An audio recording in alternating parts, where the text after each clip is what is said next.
Salut les amis de la team Azabachi, j'espère que vous allez bien. Allez, aujourd'hui on va afficher tous les commentaires que j'ai reçus et je vais faire une vidéo par commentaire. Alors attention, vous allez avoir du lourd et vous allez avoir des choses un peu plus sensées. Comme tu le sais, moi je suis pro chevaux entiers et étalons, bien sûr avec les juments. Et je fais donc partie d'un groupe sur Facebook qui s'appelle Partage d'expérience avec vos chevaux entiers et étalons. Je vous avoue que comme j'attends le poulinage de ma petite jument, en ce moment, il ne se passe pas grand-chose aux écuries. Donc, j'ai pas vraiment d'idée de TikTok. Et je me suis dit, tiens, je vais aller mettre une publication. Je vais aller me prendre quelques sauts sur la tête. Vous voyez de quoi je veux parler. Et ça va me donner des super sujets de TikTok. Je vous le donne en mille, ça n'a pas loupé. On a eu des lumières, hein. Forcément, je vais faire plusieurs parties. Et puis, allez, tout de suite, on y va et je vais lire le commentaire. Bien entendu, je vous mettrai la photo au-dessus, mais je vais masquer l'identité de la personne, même si elle a publié en mode public. Bon, voilà. Et pour faire cette petite lecture, on va se retourner vers nos chevaux, parce que c'est quand même plus sympa que ma tronche. Donc, je vais te mettre ma publication en l'air, tu pourras faire pause pour la lire. Et je t'affiche le premier commentaire que j'ai reçu. On va le débunker ensemble. Donc, la personne m'indique que je fais culpabiliser les propriétaires qui n'ont pas pu garder leur partenaire entier. Non, c'est pas du tout pour faire culpabiliser ces gens-là, c'est surtout pour que les prochains ne passent pas systématiquement à la castration de leurs chevaux et qu'ils comprennent pourquoi ils le font et pourquoi ça doit rester une exception. Ensuite, on me met tant mieux si vous avez les structures et les moyens, mais tout le monde n'est pas forcément propriétaire de ces terrains ou proche d'une pension acceptant les entiers dans de bonnes conditions. J'en déduis donc que chacun satisfait son petit plaisir personnel avant même le plaisir du cheval. Je vous rappelle qu'en tant qu'adulte responsable, on prend la décision d'accepter la gestion d'une vie et c'est pas rien. Un cheval peut vivre jusqu'à 40 ans dans de très bonnes conditions, mais sans réfléchir avant. En gros, juste parce qu'on a décidé de faire du radada, on va acheter un cheval et puis si on n'a pas de sous, c'est pas de notre faute. J'ai cumulé jusqu'à 3 emplois systématiques. Je n'ai pas non plus des moyens exponentiels, simplement je travaille énormément. Je n'hésite pas à déménager si nécessaire pour offrir davantage de terrain à mes chevaux ou une vie digne de ce qu'ils veulent, quitte à moi réduire mon espace personnel. Par exemple, j'avais une superbe maison en Seine-et-Marne avec des toits cathédrales, avec des pierres magnifiques, une ancienne ferme, tout à fait réhabilitée au goût du jour, comme on dit. Elle faisait plus de 200 mètres carrés.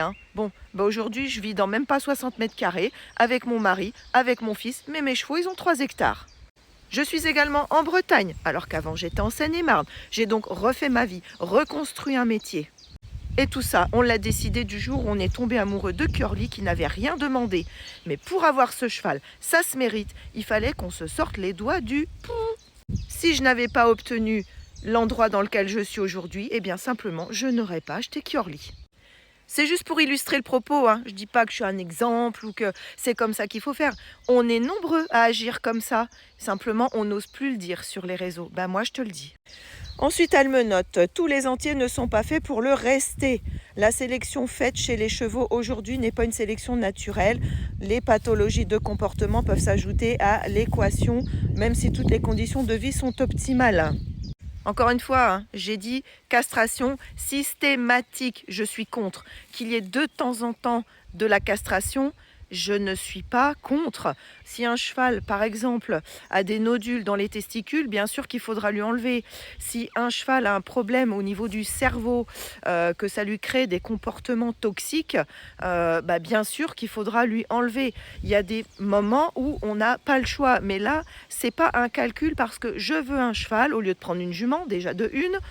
Et puis, comme je m'en sors pas avec, je vais le castrer. Ou comme il n'y a pas de pension pour le prendre, je vais le castrer. Non, ça, ce sont des paradigmes que tu avais avant d'acheter ton cheval. Ensuite, elle nous indique « J'ai la chance d'avoir pu garder mon cheval entier jusqu'à présent, mais une chose est certaine, je préfère conseiller la castration à quelqu'un qui s'interroge ou qui n'aura pas de meilleure issue. » Et tu ne peux pas les aider à les garder entiers ou étalons, tu ne peux pas leur donner des conseils, tu ne peux pas essayer de chercher des solutions, tu vois. Je vais encore repartir de mon exemple parce que je ne peux parler que de ce que je connais. Je ne vais pas te parler de la voisine ni du voisin, je te parle de ce que je connais. Mon étalon, était très désagréable dès l'instant où on voulait le monter. Oui, il s'est assis sur moi, tu as bien entendu. Il m'a viré de la selle à 10 reprises. 10 fois je suis remontée. La 11e fois, il s'est assis sur moi.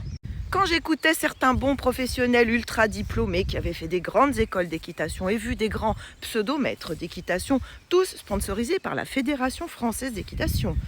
Et puis même en Belgique, ceci dit, on me disait « Oh là là, faut que tu le casses, tu te rends pas compte, le caractère qu'il a, c'est pas normal, c'est un minorquin, il doit faire ci, il doit faire ça, ce cheval se fout de toi. » Bon, un cheval déjà, ça se fout pas des gens parce qu'il n'a pas du tout ce type de comportement. Deuxièmement, c'est mon pote. Tu vois là, c'est le petit noir à droite. Et à gauche, tu as sa jument. Voilà. Eh bien, mon petit noir, je lui ai fait faire des radios, tout simplement. Il avait 5 ans parce que je ne commence pas un débourrage avant minimum les 4 ans du cheval, puisque son squelette ne se finit pas avant ses 6 ans. Bien sûr, il est éduqué avant. Il a été éduqué à la saillie avant même d'avoir une éducation à la monte. Bien, tout simplement, mon cheval a des problèmes de dos. Voilà. Un étalon, il a le droit de dire non. Et c'est ça qui est agréable, c'est qu'il va lutter jusqu'à se faire entendre et qu'enfin on l'écoute. Maintenant, je vais te parler de Kinox, qui est mon hongre, parce que oui, je l'ai adopté, il avait 17 ans. J'allais pas lui recoller, comme je dis tout le temps. Et c'est un grand regret, parce que s'il avait eu ses cacahuètes, il aurait plus de caractère et il serait moins en mode victime. Je vais te le montrer tout de suite. Bon, je te préviens, il fait pas son âge. Il va avoir 21 ans à la fin du mois. On sort de l'hiver, mais pourtant, tu vas voir, c'est un joli modèle. Il est au pré avec les autres, c'est juste qu'il a choisi de s'écarter du troupeau. Pour ça, tu peux me suivre sur mes autres TikTok et tu comprendras pourquoi. Voilà mon joli Kinox.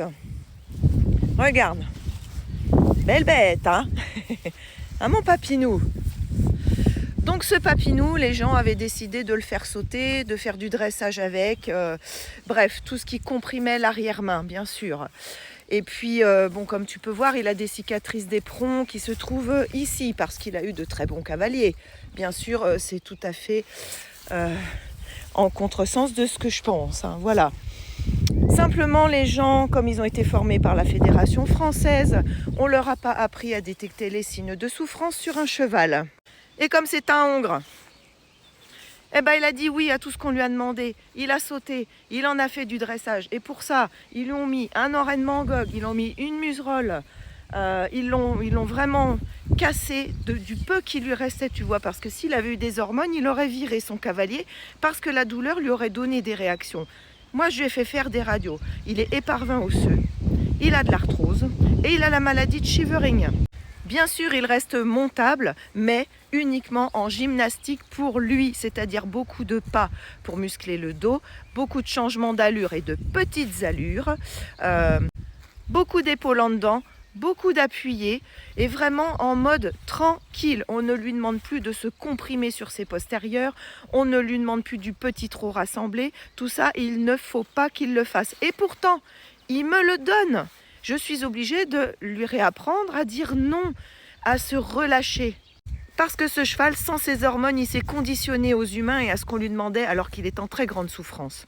Donc voilà pour ce premier commentaire. Je continuerai plus tard sur les autres parce que j'en ai reçu un paquet. J'ai de quoi alimenter un TikTok pendant 1 an. Et pourtant, j'ai fermé les commentaires parce que c'était trop, j'arrivais plus à répondre. Sur ce, je te fais des bisous, je te dis à bientôt. Moi, je vais aller chercher du foin de très grande qualité pour mes chevaux. Donc, c'est pour ça que je ne ferai pas de live aujourd'hui. Je vais être absente toute l'après-midi, uniquement pour ça. Et je te dis à tout bientôt. N'oublie pas de liker, partager, t'abonner et puis d'échanger, mais toujours dans la bienveillance.